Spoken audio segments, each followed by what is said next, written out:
Shakib under pressure সবসময় ভালো খেলে, আর নিজে চ্যাম্পিয়ন প্লেয়ার।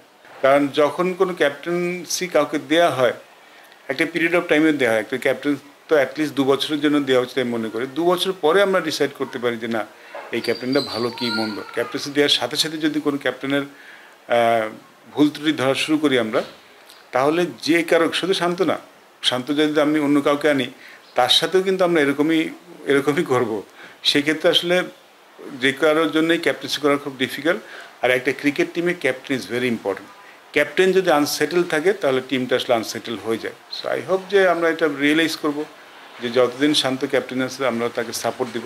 তারপরে যদি কেউ আসে তাকেও আমরা সাপোর্ট দিব, কারণ ক্যাপ্টেনের সাপোর্ট পাওয়াটা খুব ইম্পর্টেন্ট হয় যে কোনো দলের জন্য। Redmi 13 স্টাইল বানাই দুনিয়া কাঁপায়। সাকিব আন্ডার প্রেশার সবসময় ভালো খেলে, আর নিজে চ্যাম্পিয়ন প্লেয়ার। আপনি যে যাই বলুক, সাকিব সবসময় চ্যাম্পিয়ন প্লেয়ার, ওয়ার্ল্ডের বেস্ট অলরাউন্ডার। দেখুন এখনকার ক্রিকেটের যত অলরাউন্ডার আছে, সাকিবের মতো অলরাউন্ডার কিন্তু খুব একটা নেই, যিনি শুধু ব্যাটিংয়ের জন্য দলে আসেন, যিনি শুধু বোলিংয়ের জন্য দলে আসতে পারেন। এখন যারা অলরাউন্ডার আছে তারা সবাই কিন্তু আইদার ব্যাটিং অলরাউন্ডার অথবা বোলিং অলরাউন্ডার। সাকিব কিন্তু একটু আলাদা তাদের সবার থেকে, সাকিব দুটি যে কোনো একটা ডিপার্টমেন্টের দলে আসতে পারে। এই ধরনের খেলোয়াড় থাকার একটা ব্লেসিং। আর আমাদের দলে কিন্তু কিছু নতুন খেলোয়াড় কিন্তু এসছে, তাদেরকে গাইড করার একটা ব্যাপার থাকে মাঠের মধ্যে, যেটা সাকিব খুব ভালো মতো করছেন। সাকিবের পারফরমেন্সটা মানে অস্বাভাবিক কিছু না, এটা খুব স্বাভাবিক একটা পারফরমেন্স। এই যখন বাংলাদেশের খুব প্রয়োজন হয় তখন সাকিব কিন্তু সবসময় আমরা দেখেছি পারফর্ম করেছেন। সেকেন্ড টেস্টে কেমন করবে সেটা তো আমরা তো অবশ্যই চাইবো সাকিব যে আরও ভালো করুক। নাথিং চেঞ্জেস, আমার মনে হয় না সাকিবের রোল কোনো চেঞ্জ। সাকিব যেদিন প্রথম থেকে খেলেছে, কালকে ম্যাচ যেরকম খেলেছে, সেকেন্ড টেস্টে যেমন খেলেছে, আমার মনে হয় রোল কোনো চেঞ্জ হয়েছে। সাকিব সবসময় পারফর্ম করতে চেয়েছে প্রথম দিন থেকে শেষ দিন পর্যন্ত। আমার মনে হয় যে এই টেস্টে তার একটা ডিফারেন্ট রোল ছিল, পরের টেস্টে ডিফারেন্ট রোল তৈরি হবে। আমার কাছে এটা মনে হয় না। আমার কাছে মনে হয় সাকিব যখনই খেলে দেশের হয়ে, ও মাঠে যখন পা দেয়, ও তার সেরাটাই চেষ্টা করে। এই পরিকল্পনাটা যদি আপনি একটু খেয়াল করে দেখেন, এটা কিন্তু 4-5 বছর ধরেই চলছে। আপনি যদি আমাদের বোলিং অ্যাটাকটা দেখেন, এখন কিন্তু আমরা পেস বোলার নির্ভর বেশ হয়ে দাঁড়িয়েছি। এটা কিন্তু আজকের জন্য না, এটা কিন্তু গত 4-5 বছর ধরে কিন্তু আমাদের ঘরোয়া ক্রিকেট পরিবর্তন হয়েছে। ঘরোয়া ক্রিকেটে কিন্তু এখন আমরা স্পোর্টিং উইকেটে খেলি, এটা কিন্তু আজকের তো হচ্ছে না, লাস্ট 4-5 ইয়ার্স ধরে শুরু হয়েছে, যেটার সুফল আমরা এখন পাচ্ছি। আমরা যখন খেলেছি তখন মোস্ট অফ দ্য টিম কিন্তু একজন সিম বোলার নিয়ে খেলতো, অনেক সময় কোনো সিম বোলার ছাড়াই খেলেছে। বাট তখন যদি আমরা উইকেটের ফার্স্ট ক্লাস ক্রিকেট যখন শেষ হতো, তখন যদি তখন দেখতাম যে 1, 2, 3, 4, 5 স্পিনার, 7-8 যে হয়তো কোনো ফাস্ট বোলার থাকতেন। চিত্রটা এমন ছিল। এখন লাস্ট 2-3 বছর ধরে কিন্তু চিত্রটা চেঞ্জ হয়েছে। এখন কিন্তু সব দলই 3 জন সিম বোলার নিয়ে খেলে, এবং একটা স্পোর্টিং উইকেটে কিন্তু সবসময় খেলা হয়, খেলার রেজাল্ট হয়। এটারই কিন্তু সুফল আমরা পাওয়া শুরু করেছি।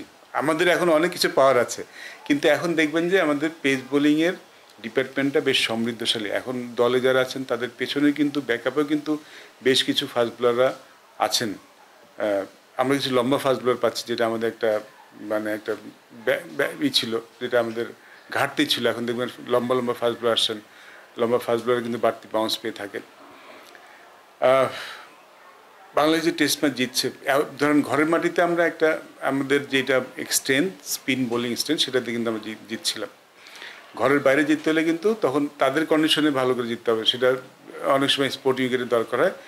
এই ফাস্ট বোলারগুলি তৈরি হয়ে যায়, আমরা কিন্তু এখন ঘরের বাইরে যাই যেটা শুরু করেছি। তা আমাদের স্পিনাররা তো সবসময় ভালো করে আসছেন, কিন্তু এই ফাস্ট বোলারদের উঠে আসাটা আমাদের সবচেয়ে পজিটিভ বিষয়। আমার মনে হয় এটা যদি আমরা কন্টিনিউ করতে পারি, ফাস্ট বোলিং ডিপার্টমেন্টে যেভাবে কাজ চলছে, এটা যদি কন্টিনিউ করতে পারি, আমাদের অ্যাওয়ে সিরিজে জেতাটা আরও সহজ হবে। এবং ডেফিনেটলি যখন আমরা ঘরের মাটিতে স্পোর্টিং উইকেটে, শুধু বোলার না, it's applies for the batsman also.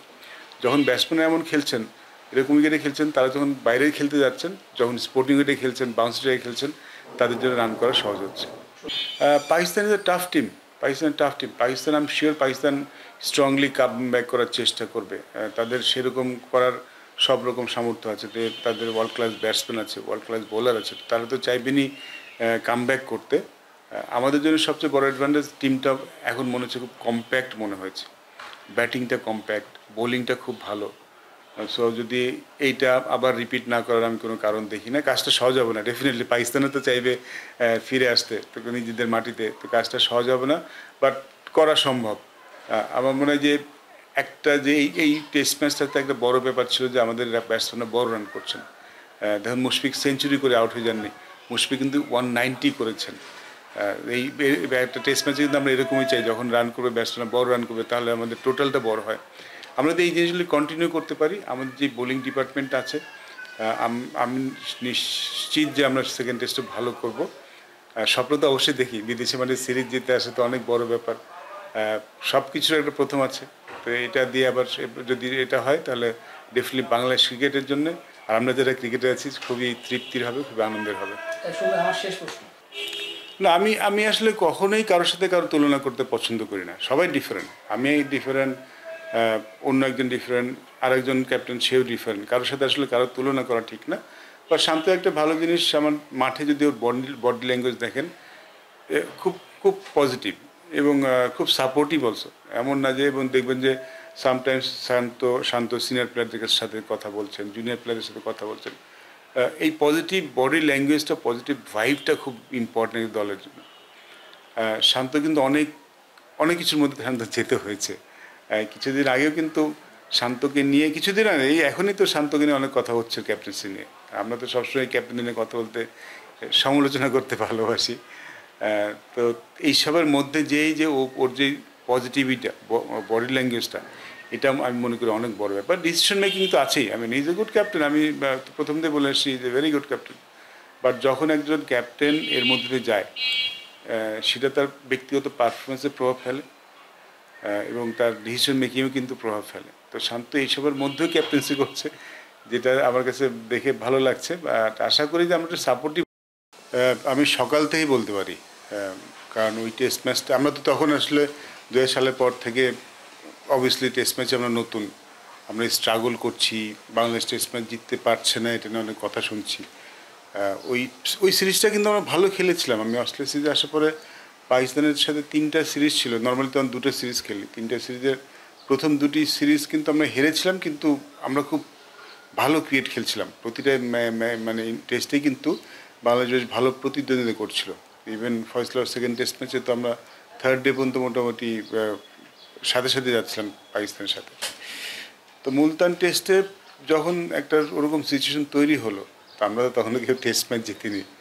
তো টেস্ট ম্যাচ জেতার কাছাকাছি চলে গিয়েছিলাম অলমোস্ট। আমার মনে হয় টেস্ট ম্যাচটা আমাদের জেতা উচিত ছিল। তো আমরা যেদিন সকালে দিন যাচ্ছি হোটেল থেকে, আমার প্রতিটা ওয়ার্ড মনে আছে, আমাদের মধ্যে কি কথা হচ্ছিল। আমরা সবাই একটাই কথা ছিল যে আজকে আমরা ফিরে আর যদি জিততে পারি, আমাদের সবার জীবনের সেরা একটা দিন হবে, সবার ক্রিকেটিং ক্যারিয়ারের সেরা একটা দিন হবে। মানে টেস্ট ম্যাচ জেতাটা আসলে তো সবসময় একটা স্পেশাল কিছু, সবসময় স্পেশাল। তখন কিন্তু আমরা ওয়ানডে জিতেছি, কিন্তু টেস্ট ম্যাচ তখন জেতা শুরু না, টেস্ট ম্যাচ জিতিনি। তো টেস্ট ম্যাচ জেতা সবসময় স্পেশাল কিছু। তো আবার শঙ্কাও ছিল যে যদি এই ম্যাচটা না জিততে পারি, যেটা আমাদের ওই সময়কার চিত্র ছিল, তাহলে আসলে কেমন হবে। ড্রেসিং রুম তো পরে, আমরা হারার পরে শেষ পর্যন্ত কিন্তু আমাদের একটা আশা ছিল যে কিছু একটা হয়ে যাবে। ইনজাম আসলে একটা অতি মানবীয় ইনিংস খেলেছিলেন। শেষ রানটা পর্যন্ত কিন্তু আমাদের মনের মধ্যে আশা ছিল যে কিছু একটা হয়ে যেতে পারে। তো started crying from the ground. আসলে আমরা সবাই মাঠ থেকেই কান্না শুরু হয়েছিল। ড্রেসিং রুমে যে সবাই ভেঙে পড়েছিল, আক্ষরিক অর্থে ভেঙে পড়েছিলাম আমরা সবাই। আমাদের স্বাভাবিক হতে অনেক সময় লেগেছিল। অবভিয়াসলি ডেফিনেটলি খালেদ মাহমুদ সুজন আমাদের ক্যাপ্টেন ছিলেন, ওনাকে নিজেকে সামলে আবার নিচে যেতে হয়েছে পোস্ট ম্যাচ করতে, কিন্তু আমরা সবাই আক্ষরিক অর্থে পুরোপুরি ভেঙে পড়েছিলাম। সবাই কান্না করেছে, সবাই কান্না। এবং আমরা বলি না একদম মানে এইভাবে কান্না, ঠিক মন ভেঙে যাওয়া কান্না যেটা হয়, সেটাই হয়েছিল। সবাই আসলে ওই দিন ড্রেসিংয়ের পরিবেশটা স্বাভাবিক আসলে হয়নি। বাসে ওঠার পর্যন্ত, হোটেলে আসা পর্যন্ত আমরা কেউ আসলে স্বাভাবিক হতে পারছিলাম না।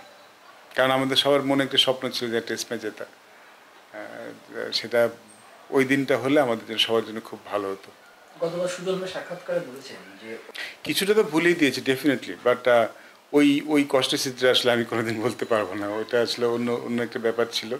কারণ আমাদের ওই ওই টেস্ট ম্যাচটা জেতার আসলে মনে হয় সবার মনের মধ্যে একটা অন্যরকম স্বপ্ন ছিল। ওইটার যে কষ্টটা সেটা ভুলতে সময় লাগবে, হয়তো কোনোদিন ভুলতে পারবো না। তারপরে কিন্তু আমি অনেক জিতেছি, টেস্ট ম্যাচ জিতেছি, অনেক বড় বড় খেলা জিতেছি, বাট ওই ম্যাচটার কষ্টটা সম্পূর্ণ অন্যরকম। বাট গতকাল বাংলাদেশ যে টেস্ট ম্যাচটা জিতেছে, রাওয়ালপিন্ডি টেস্ট ম্যাচটা, সেটা অনেকখানি ভুলে দিয়েছে ওই কষ্টটা। আমার মনে হয় যে ডিজার্ভিং টিম হিসেবে বাংলাদেশ টেস্ট ম্যাচ জিতেছে। পাকিস্তানের যে টেস্ট ম্যাচ যেটা সহজ কিছু নয় যে কোনো দলের জন্য, এবং যেরকম উইকেটে খেলা হয়েছে আপনার দেখে আমরা সবাই দেখেছি, it is a flat batting track.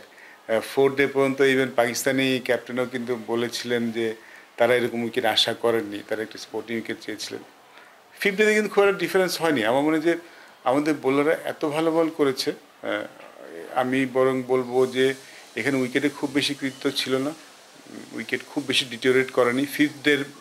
ফিফথদের test wicket যেমন ডিটোরিয়েট করে তেমনটা ডিটোরিয়েট করেনি, একটু হয়তো বোলারদের একটু হেল্প করেছে, আমি বলবো যে খুব বেশি হেল্প না। আমি বলবো যে পাকিস্তানি ব্যাটসম্যানরা খারাপ ব্যাটিং করেছে, আমি বলবো যে Bangladeshi bowler was amazing, excellent, অসাধারণ বোলিং করেছে। একটা টেস্ট ম্যাচ জিততে হলে যেমন বোলিং করা দরকার ঠিক তেমনটি করেছে। একটা পজিটিভ বিষয় তো অবশ্যই যে আমাদের এখন টেস্ট ক্রিকেটে 10টা উইকেট 20টা উইকেট নেওয়ার মতো সামর্থ্য তৈরি হয়ে গেছে। বাংলাদেশ কিন্তু টেস্ট ম্যাচ, আর দেখুন আমি কিন্তু বলবো না এটা ফ্লুক, মানে ওয়ান অফ টেস্ট ম্যাচ আমি বলবো না। বাংলাদেশ কিন্তু টেস্ট ম্যাচে এখন জেতা শুরু করেছে। আমরা নিউজিল্যান্ডের মাটিতে যে জিতে এসেছি, নিউজিল্যান্ডের ঘরের মাটিতে হারিয়েছি, আফগানিস্তানের সাথে একটা বড় ব্যবধানের টেস্ট ম্যাচ জিতেছি। বাংলাদেশে কিন্তু এখন 20টা উইকেট নেওয়ার সামর্থ্য তৈরি হয়েছে। তো আমি বলবো না যে এটা ওয়ান অফ ইনসিডেন্ট। আমি চাইবো তো অবশ্যই যেন বাংলাদেশটা কন্টিনিউ করে, বাট পাকিস্তানের মাটিতে যে এরকম দাপট দেখিয়ে টেস্ট ম্যাচ জেতা আমার জন্যে খুবই তৃপ্তির ছিল। বাশার ভাই